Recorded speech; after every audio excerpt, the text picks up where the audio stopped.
Salut, c'est Packboy, on se replonge dans nos souvenirs où on se levait à 8 h du matin pour aller regarder, la plupart du temps, des dessins animés sur Gulli. Et il y en avait un qui avait particulièrement marqué des esprits à son époque, rien qu'à partir de son générique. Il s'agit des Zinzins de l'espace.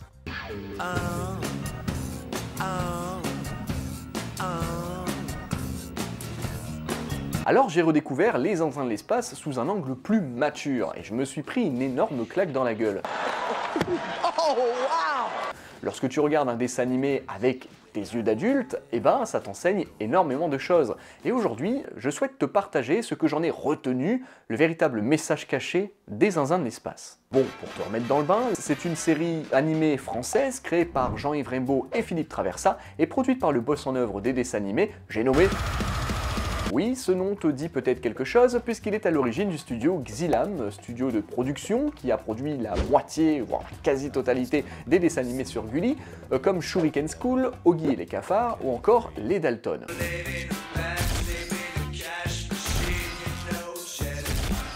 Souvenir débloqué, je sais. Bref, Les Zinzins de l'espace, c'est un dessin animé de 104 épisodes, mine de rien, divisé en 2 saisons, qui sera diffusé sur France 3 à partir des années 1997 et rediffusé sur des chaînes comme Canal J, Gulli, Boing ou encore B-Junior. Personnellement, j'ai toujours été de la team Gulli parce que je trouve qu'on a regroupé tous les meilleurs dessins animés au sein d'un même espace. Bon ok, c'était juste parce qu'il y avait la météo de Gulli. Mais bon, qu'est-ce que vous voulez? J'avais 8 ans à l'époque. Oh. Pour vous la faire courte, ce sont 5 aliens, Ethno, Stéréo, Gorgius, Candy et Bud, qui se retrouvent échoués sur la planète Terre après le crash de leur vaisseau. Mais ils sont originaires de base de la planète Sigma B5, à ne pas confondre avec Sigma, la planète de tous les experts séducteurs autoproclamés sur TikTok. C'est pas dans le script? Il faut me prévenir à l'oreillette. J'ai pas d'oreillette? Les créatures trouvent refuge dans une maison terrienne en location et cherchent un moyen de retourner chez elles. Le scénario est pas dingue, mais l'intrigue de la série repose sur le fait que ces extraterrestres vont rencontrer des locataires humains tout aussi excentriques que eux, voire carrément bizarres. Oui, c'est moi. En vrai de vrai. Voire vraiment très bizarres. Donc à chacun des épisodes, un nouveau locataire débarque et une nouvelle stratégie pour les zinzins, d'essayer de se débarrasser de ces troubles faits. En général, en essayant de se dissimuler parmi eux, un peu comme le feraient les Skrulls dans Marvel, et de cette façon s'adapter à l'homme pour comprendre ses enjeux. La plupart du temps, c'était à l'aide de la SMTV, Super Méga Transvolteur, une machine qui permet de se camoufler en leur donnant une apparence insecte, matérielle ou même animale. Il donnera des œufs. La dynamique entre le monde des humains et des aliens engendre des situations qui nous faisaient bien rire quand on était tout petit, mais pour les plus grands, et sous cet aspect comique, elle aborde des thèmes beaucoup plus profonds, devenant une satire de notre société qui met en lumière nos comportements à travers les yeux des extraterrestres. D'ailleurs, dès le 3e épisode, le ton est donné. C'est excitant. J'ai peine à comprendre pourquoi les humains tiennent tant à cette exaltation des combats. Les soldats ne sont que des robots masochistes, hypnotisés par l'autorité et qui, pour pallier les carences paternelles, usent de ce substitut. Oh, comme c'est bizarre. Oh, alors. On peut déjà apercevoir la personnalité des différents zinzins qui, même s'ils viennent d'une même planète au fin fond de l'espace, sont un peu comme des humains sur Terre, c'est-à-dire tous uniques et différent. Parmi les personnages, on retrouve Ethnopolino, un alien de couleur violet. À vrai dire, c'est le leader du groupe. Curieux, intelligent, pragmatique et logique face aux défis, il est constamment en train de créer des gadgets pour tenter de résoudre les problèmes auxquels serait confronté l'équipage, mais aussi pour rejoindre leur planète. Et oui, parce que c'est quand même ça l'objectif de base. Il aime l'ordre, la structure, et pas un seul épisode ne se passera sans qu'il élabore un plan, qui malheureusement se soldera par un échec, un peu comme le commencement de cette chaîne YouTube. Mais à travers son caractère, ce que le spectateur adulte découvre, c'est que c'est surtout un alien qui personnifie la facette du contrôle, de la planification que beaucoup d'entre nous cherchent dans nos vies. Et son caractère est beaucoup plus évident lorsqu'il est mis en parallèle avec d'autres personnages comme Gorgius, et qui n'a rien à voir littéralement. Petite taille, peau bleue, un petit peu enrobé, c'est un peu le Gérard Depardieu de la bande, bagarreur, violent, sournois, souvent pessimiste, avec une tendance à l'humour ironique. Il endosse la plupart du temps le rôle du gros costaud, il est souvent vu en train de bouffer, car tout son développement, c'est la quête de la nourriture, surtout pour les sucreries terriennes dont il raffole, notamment dans la saison 1. Je peux pas dormir sans sucré. Ah oui.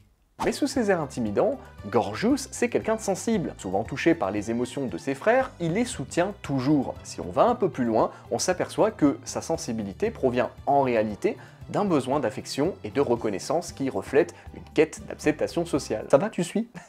Et malgré son apparence, il nous rappelle de ne pas juger les gens trop vite, pouvant mettre en avant l'idée que la véritable beauté réside dans la gentillesse et la générosité. Bon, on y vient, je pense que tu l'attendais. Salut, je suis en train de monter la vidéo, c'est une petite pause pour te dire un grand merci. J'espère que la vidéo te plaît, que tu apprends des choses, et si tu souhaites me mettre en avant et me soutenir, tu peux liker la vidéo, la partager et surtout la commenter, ça fait du bien au moral. Et bien sûr, abonne-toi pour rien louper. Bon, ça de toute façon tu connais, t'es sur YouTube. Enfin, tu fais comme tu veux, hein, c'est toi le chef. Merci.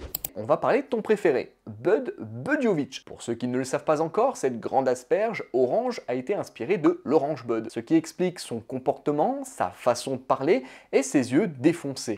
Ah les gars, me dites pas quand vous allez déjà vous coucher. Ah les gars. Bud, c'est un adulte, oui, mais qui se comporte comme un enfant, et de tous les membres du groupe, c'est celui qui branle que dalle, qui passe tout son temps malheureusement à regarder la télévision. Curieux, spontané, joueur, c'est un des membres les plus précieux de l'équipage parce que, malgré ses défauts, il injecte toujours de l'optimisme dans les moments difficiles. Et la dualité entre son jeune âge mental et l'âge du reste de l'équipage forme selon moi un équilibre humoristique essentiel à la série. Ça rapporte vraiment quelque chose. Bud, c'est quelqu'un de toujours relax, il ne se prend jamais la tête, il est très rare de le voir s'énerver, c'est celui qui se sent le plus proche des humains et qui tente de les comprendre à travers la télévision. Comme quoi, il y a des points positifs quand même. Alors, est-ce que vous avez essayé de vous filmer en faisant d'autres trucs, par exemple lire, dormir? Non, je retire ce que je viens de dire.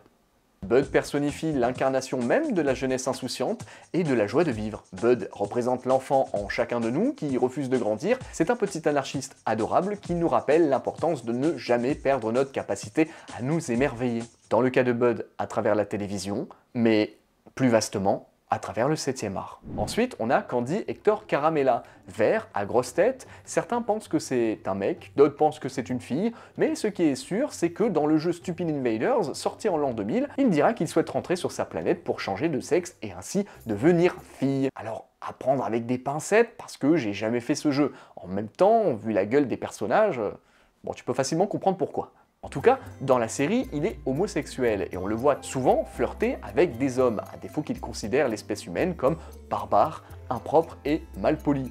Il est maniaque de la propreté et partage un amour indéfectible pour son aspirateur. Il adore tout ce qui est lié aux tendances, à la mode, ce n'est pas non plus rare de le voir animé par sa passion pour la cuisine. Et il a son importance, le petit Candy, parce que c'est quand même lui qui maintient l'unité du groupe quand tout va mal. Candy, impulsif, maniéré, angoissé, mais aussi romantique et même parfois lunatique, ressent au plus profond de lui une part de féminité et éprouve le besoin d'avoir son espace intime. D'ailleurs, c'est le seul qui disposera de sa propre chambre. Candy représente la transition vers une identité féminine et incarne alors la recherche de sens et d'expression de soi. Je crois qu'il est bien de rappeler que, au début des années 2000, la question sur l'homosexualité et encore moins sur les transgenres n'était pas du tout posée. N'était pas abordé, pourtant, c'est l'un des premiers personnages à l'être dans les dessins animés non américains. Je sais pas si tu te rends compte, mais ça, c'est fort pour un dessin animé pour enfants. Enfin, dernier personnage, Stereo Monovici, alien rouge qui a 2 têtes et donc 2 cerveaux, une grande capacité de mémoire. Bon, c'est pas vraiment le plus préféré de la série, parce que ses dialogues